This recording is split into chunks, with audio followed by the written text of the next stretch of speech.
உலகம் முழுவதும் பரவி வாழுகிற தாய் தமிழ் உறவுகள் அனைவருக்கும் வணக்கம். இன்னைக்கு நம்முடைய சோழன் சொல்வீச்சு வலையொலியில் இந்திய பெருநிலத்தை ஓடியே கடந்த சாதனை பெண் சுஃபியா சுஃபி பற்றி பேச இருக்கிறோம்.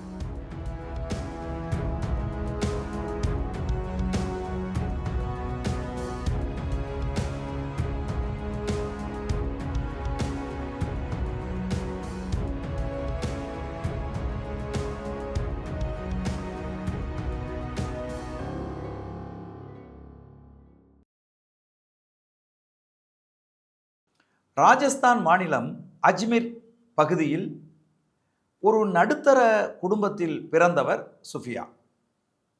அவர் தனது 16வது வயதில் தன் தந்தையை இழந்தார்.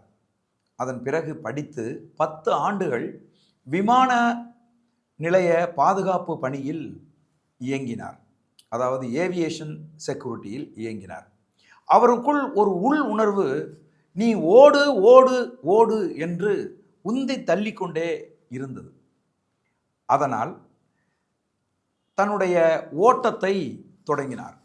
அந்த பகுதியில் நடந்த மாரத்தான் ஓட்டங்களில் பங்கேற்று ஓடினார்.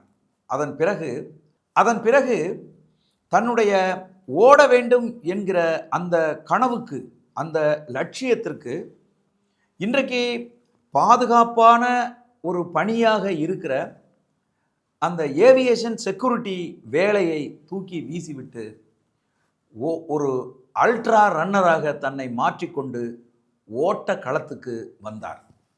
இன்றைக்கு உலக சாதனை படைத்திருக்கிற பெண்ணாக மாறியிருக்கிறார். முதலில் மணலி லே என்கிற ஒரு ஓட்டத்தை ஓடுவதற்கு துணிந்தார். அதாவது கடல் மட்டத்தில் இருந்து மிக உயரமான மலைப்பகுதியை நோக்கி ஓட வேண்டும். கிட்டத்தட்ட 480 கிலோமீட்டர் தூரம். அதை 6 நாட்கள் 12 மணி நேரம் 2 நிமிடங்களில் அந்த தூரத்தை கடந்து மிகப்பெரிய சாதனை படைத்தார். அந்த மலைப்பகுதியில் ஓடுகிற போது ஒரு கட்டத்தில் உடல் நீல நிறமாக மாறத் தொடங்கியது. ஆக்சிஜன், அதாவது சுவாச காற்று சுத்தமாக இல்லை என்கிற நிலை உருவாகி அவரால் ஓட முடியாமல் மயங்கி விழுகிற சூழ்நிலையில் அவர் தவறி கீழே விழுந்தார். நினைவு தப்புவதற்கு முன்பாக அங்கே சூழ்ந்திருந்த மருத்துவ குழுவிடம் சொல்லுகிறார், இந்த மலைப்பகுதியை நான் கடந்தே தீருவேன் அப்படின்னு அவர் சொல்றார். இனி சுஃபியாவால் ஓடவே முடியாது என்று நினைத்திருந்த அந்த மருத்துவ குழுவினர் வியக்குகிற வகையில் திரும்பவும் ஆக்சிஜன் சிலிண்டரை மாட்டிக்கொண்டு அந்த மலைப்பகுதியை ஓடி கடந்து ஒரு மிகப்பெரிய சாதனை படைத்தார்.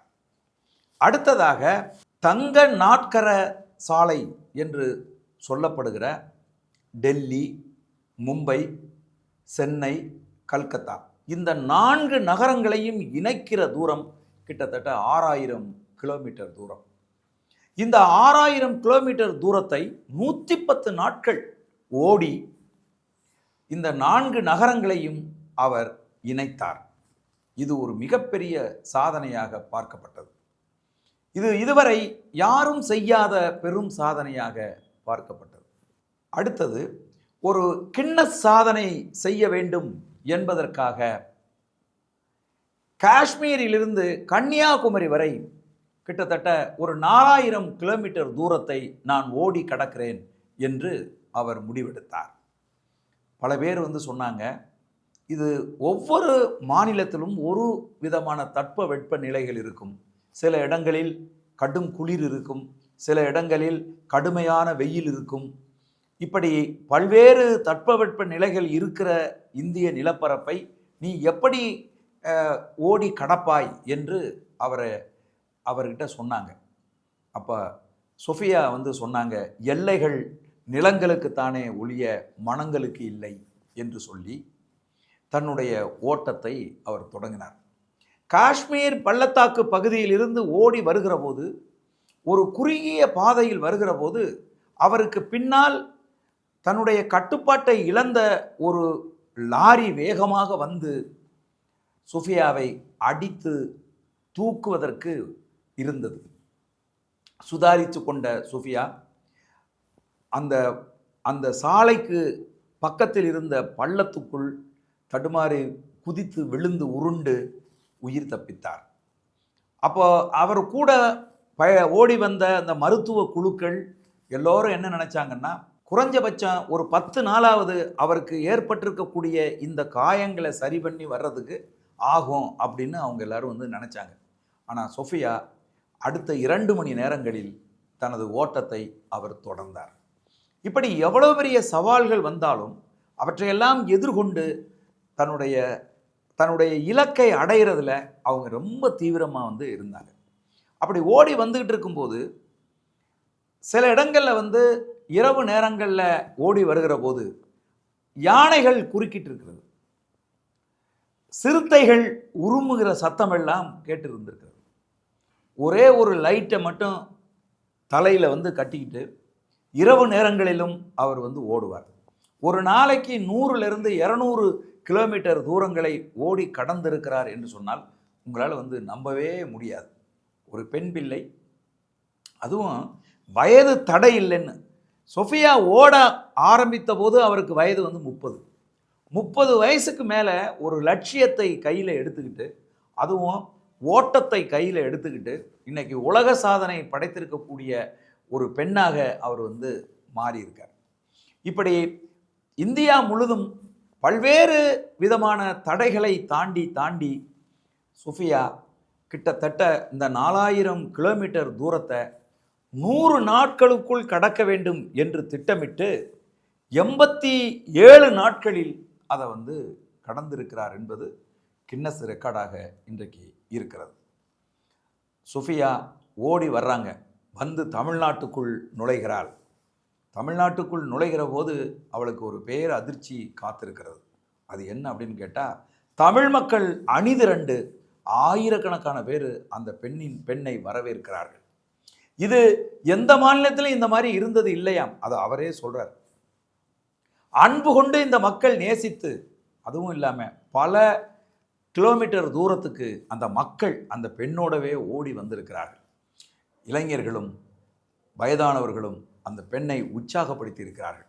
சாலையின் இருமருங்கிலும் பல கிலோமீட்டர் தூரத்துக்கு மக்கள் நின்று சோஃபியா ஓடி வருகிற போது கைத்தட்டி அந்த பெண்ணை ஆரவாரப்படுத்தி அவளை உற்சாகப்படுத்தி இருக்கிறார்கள். இது வேறு எங்கேயும் நடக்கலை, தமிழ்நாட்டு மக்களிடம் மட்டும்தான் இதை நான் பார்த்தேன்.